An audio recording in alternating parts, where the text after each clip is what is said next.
Hello friends, this is Cinema Platform and Honest Review.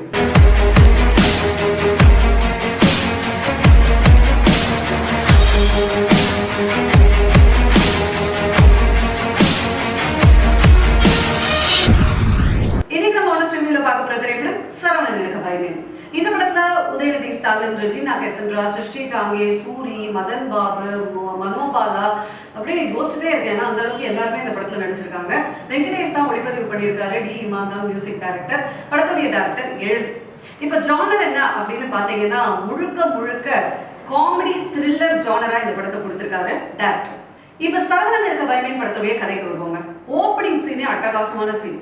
ஒரு பிரியாணியில chicken piece இல்லாதனால தோ ஜிந்தா அப்படிங்கிற கட்சியுடைய தலைவர் கட்சியவே ரெண்டா பிரிச்சிடலாம் அப்படின்னு முடிவு செஞ்சிருவார்.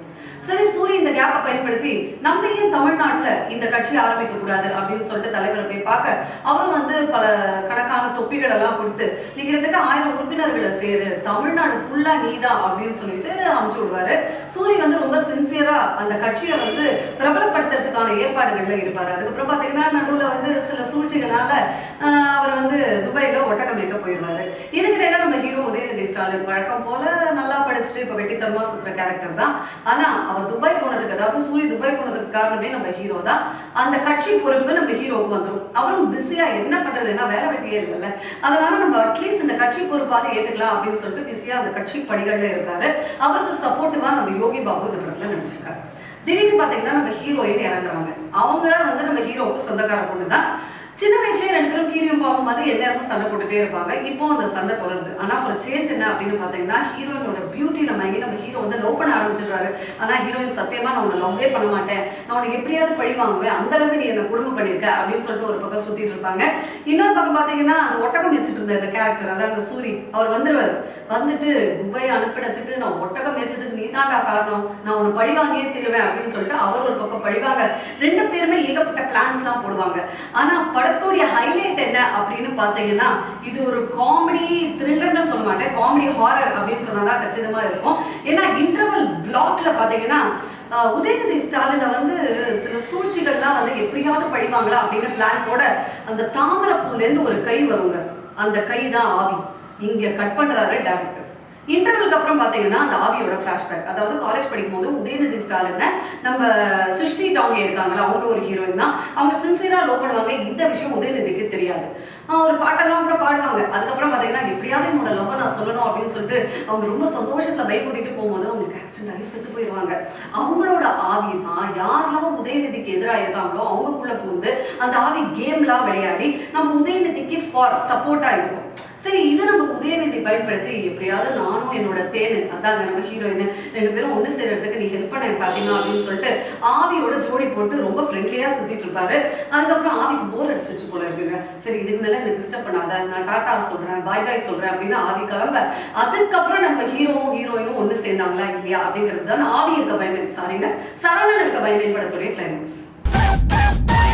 லாலா கடசாந்தி முன்னாலா நேனே நம்புந்தே, லாலா கடசாந்தி முன்னாலா நேனே நம்புந்தே.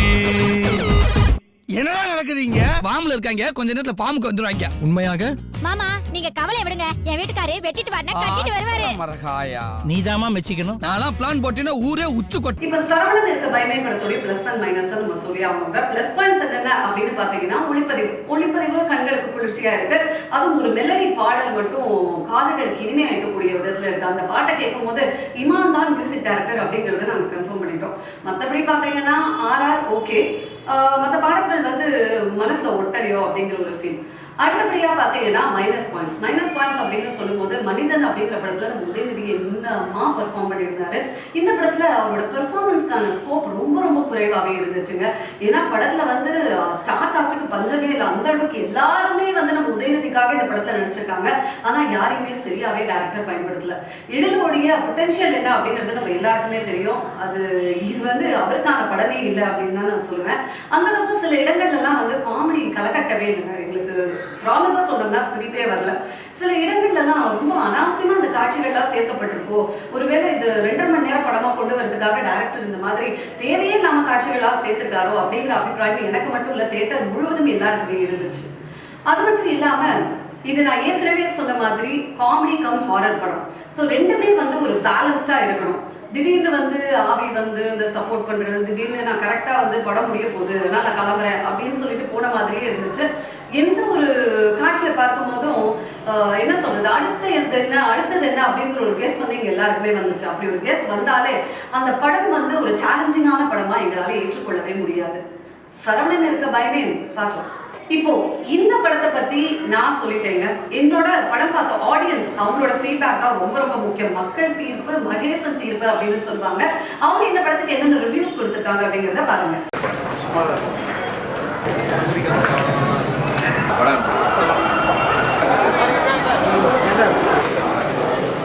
காமெடிக்காகவே படம் பார்க்கலாம்.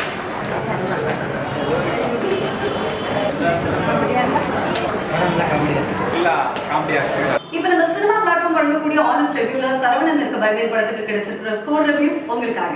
எம்புட்டு இருக்குது ஆசை உன் மேல, அத காட்ட போறேன்.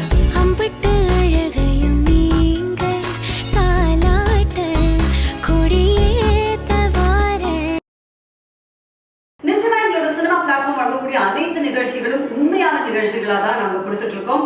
அப்படி உங்களுக்கு பிடிச்சிருந்ததுன்னா லைக் போடுங்க, ரொம்ப பிடிச்சிருந்ததுன்னா சப்ஸ்கிரைப் பண்ணுங்க, ரொம்ப ரொம்ப பிடிச்சிருந்ததுன்னா ஷேர் பண்ணுங்க.